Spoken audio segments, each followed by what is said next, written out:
Good morning, what's happening? Car vlogs back. Just heading over to the shore today. Got a mixed bag of items on today. Catching up with Paris just in the office. Like to try and catch up with Paris. She helps me with all the admin and booking and just organising and stuff. Got a Christmas party in New Zealand on Friday. Just renting out a friend's boat. We'll just take friends, partners, QSs out. There'll be about 15 of us, so that should be fun.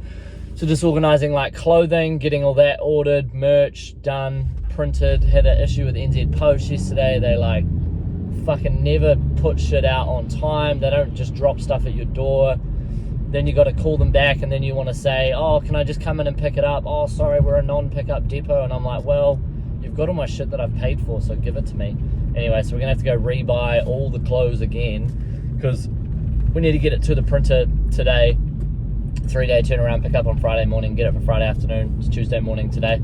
So it's just like, there's another $1,000 that I got to spend. Then get NZ Post to drop the clothing, the original clothing, back to AS Colour. Then get the refund of $1,000 back. It's just like small problems. And we ordered it like last Tuesday as well, so it's just taken ages. Anyway, so we've got that Christmas party, and then we've got the Australian Christmas party next Friday. So we'll do NZ this Friday, Aussie next Friday, which will be fun. But we're in tennis season, baby. Work's kind of starting to just quieten down a bit now. Like all I'm really doing between now and the end of the year is just making sure everything's manageable, setting out a bit of a timeline for next year, what we want to do, what we're trying to achieve. And obviously my big push for next year is the UK. Want to get the UK absolutely cranking next year, but tennis season, let's go. I love fucking tennis season, man. Got like a Twilight Series match on for the next 6 weeks. I had my first match last week. Had like a pretty good S5, S6 battle, so that was good. I was up, won the first set 6-1, lost the second set. Oh, I was down in the second set 5-1. There's a policeman, G. Hands free, baby. Down in the second set 5-1, and I was like, oh my God, David, just lost all my rhythm. And this is where I think there's such a good tie between business and tennis. First quarter of the year you go really well, second quarter you do shit, you start to lose a bit of focus or whatever, and you're like, damn, we need to tune it back in. Anyway, came back and won the second set 7-5, won fucking 6 games in a row. It was incredible, man. And the other dude was like, how the hell did you do that? I was like, bro, just locked in, baby. So just trying to get my points up. S4 is like my goal. And shout out to a couple of my mates, they never fucking train in their S2s and S3s and shit. But anyway, got another match tonight. So yesterday just did like an hour and a half hitting in the morning, went to the gym in the afternoon, and then just did all my deep work, so that was good. Yeah, tennis season's good, man. Just gonna lock in 5 or 6 tournaments before end of Jan, and then I'll head to the UK end of February. Looking forward to that. But yeah, still just got to manage stuff for the end of the year. But essentially, my training schedule will be kind of just 8 to 12 hours a week of hitting, including match play. Try and get 2 to 3 matches a week. Got a rep match for Wanganui versus Taranaki this weekend in New Plymouth, so that'll be cool. Go back down to New Plymouth. Yeah, that's good. Hitting the gym, just staying fit.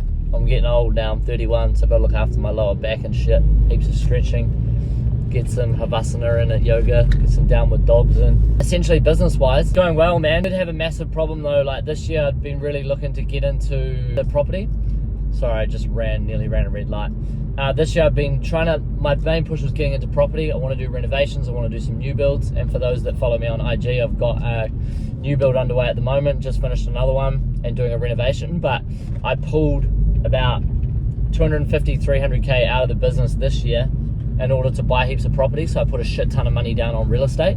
But unfortunately, I'm paying the hangover effect from that, and I'm paying a shit ton of tax and provisional tax. Because if I leave the money in the business, I'm only getting taxed at 28%. But as soon as you bring more than whatever the highest tax bracket out is, like 180K or something, you get smacked with, I think it's 39% tax. So I've gone from 28 to 39. So yeah, I'm pretty much wearing the brunt of the next 4 months worth of profit at Rapid QS. I'm paying all of that monthly profit to the tax man because I owe about $320,000 by April 1st. And I think I've prepaid about 160. So I've got about 160K to go in taxes, which is horrible and disgusting. And that's where I feel like in this country you get absolutely smashed. But I'm going to talk to my accountant and see if I can readjust my provisional tax, and I'm just going to up my advertising spend next year and expenses across the board, legally obviously.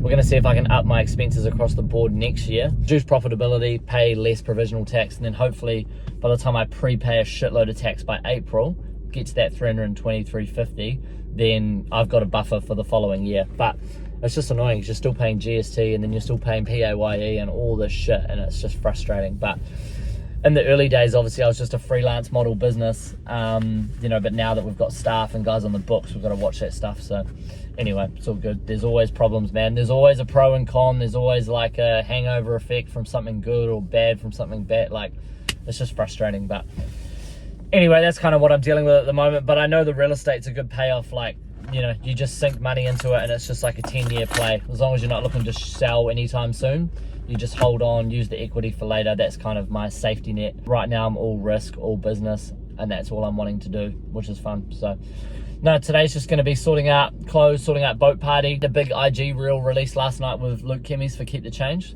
It was good, man. Like, he's built such a mean business, that guy. You know, he's just so consistent with stories. I always log onto his IG and he's got like 20 stories up. And I'm like, fuck, I want to keep up with you. I don't know how he does it, but he's a beast, man. And I'm sure it's affected his business in a positive way, like dramatically. So went on his podcast a week ago. It was good, and we'll start to release that content out soon, which is cool. But he did like a hype reel release last night, which was cool. So I was just getting stuck in the comments last night. Just replying to everyone. I think engaging with people, replying, talking to people is the best way to get more content. And for me, it's the best way to get more ideas on what I want to do with not just this business, but just learning as well from other people, interacting with other businesses and other people. And yeah, it's cool. But my main push will be trying to hire a journalist to dig into these councils. I think that's going to be my next big play, man. Like, I want to make an absolute vendetta to just scrap these councils and just find out why they cost so much money.